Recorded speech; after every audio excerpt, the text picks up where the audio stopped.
Okay. Let's hope I can get through this. Toby Two's been doing a bunch of interesting videos lately, and one of her questions, I can't remember what day it was, or one of her videos was best and worst, and she meant the best and worst times of your life. I've been very fortunate to have a lot of good times in my life, not a lot of hardship. Uh, so I've been very blessed in that area. And I don't really have one event that I would say was best. Um, I'm just gonna say I think for me it would be falling in love with someone. I think that's the best. And um,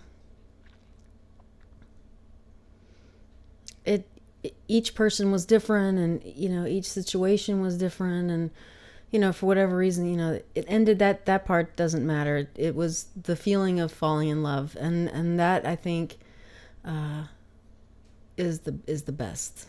And that's all I can say about that. I don't have one event, and I don't want to single out one person to say that was better than anyone else, because they were all unique in their own way. And so I'll leave it at that. I debated whether to make this video because I have such a hard time talking about this. I don't know why, because I guess I don't talk about it very much, and it did affect me greatly, and I guess it's had a big impact on my life. So I will share that story. I have had a couple of major worse, I guess. One being, and I've already made a video about this. I was sexually assaulted by my landlord when I was 20. Um, and there were years I didn't talk about it at all. That's Chuck. I'm sorry. I just closed that door and didn't talk about it, or tried not to think about it. And a few years back, I don't know what kind of brought it up to the forefront of just thinking about it again. And I actually made several videos talking about it, but I never could upload them until, I guess was it last year, before last, something like that. I uploaded a video, and it was amazing. It just it helped so much. After I made the video, I just seemed to kind of have washed a lot of that negative energy that I was holding on to away. I don't know. It seems silly that making a video would do that, but I think it was just kind of talking about it and putting it out there helped tremendously. And I used to dream about it. I used to think about it a lot, and I haven't dreamt about it since I made that video. And so that was really a good thing for me. It may not work for everybody, but it worked for me. And this other event, it didn't actually happen to me per se. It happened to my family. It was Christmas 1997, and my brother invited me to spend the night at his house Christmas Eve, and be there in the morning when my nephew, who was 3 or so at the time, I think, I can't remember now, when he opened his gifts and all that. And I was living on my own, so I did spend the night. And I remember it was just my brother and me in the living room. We were talking about the baby they were about to have in a couple of weeks. There's Chuck.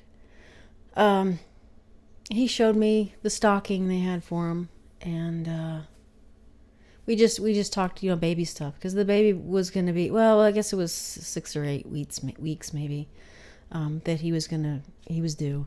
And so we talked about the upcoming baby and Christmas, and just general chit chat. And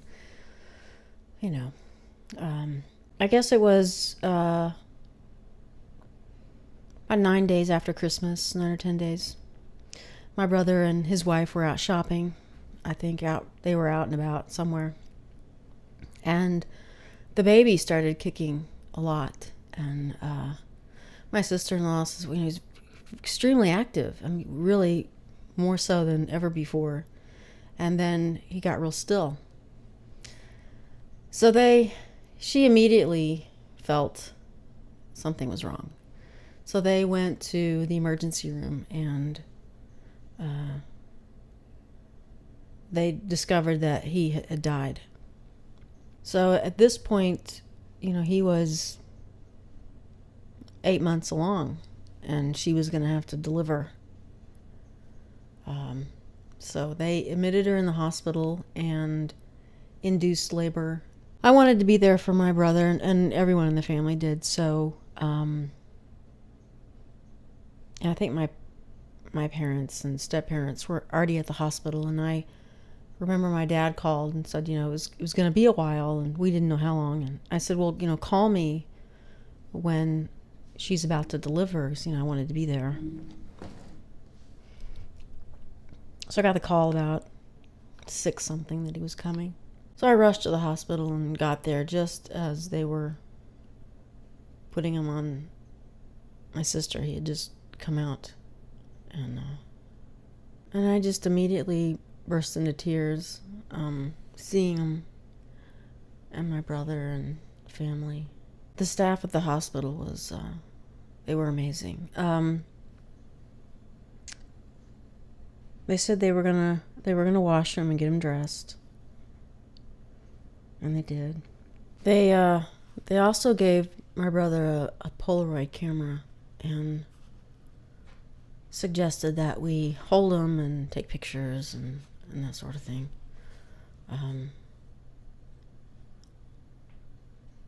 And my brother wanted me to hold him. I said I can't.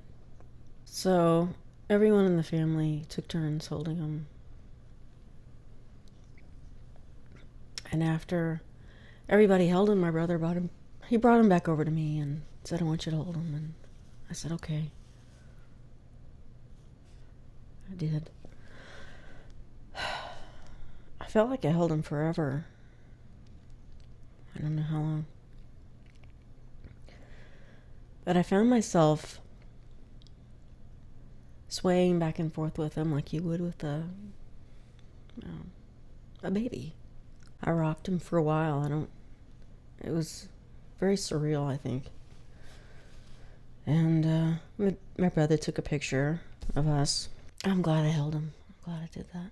After the funeral, we were at my brother's house, and he put all the pictures and the Christmas stocking in a box, and they were going to keep all that. They wanted to have another baby right away, I think to help with the pain, of everything. And they did. They got pregnant right away, and a year later, my niece was born. I'm glad it was a girl. I think had it been another boy, I think there would have been, measuring of, Jacob, and that's where he would have been, and developmentally and all this stuff. And so I think having a girl was good. And I think about it. I think I can't imagine not having my niece, and she wouldn't be around if he had lived. And I don't know. And maybe he gave his life for hers. I don't know. I know he never took a breath, but he left a big impact.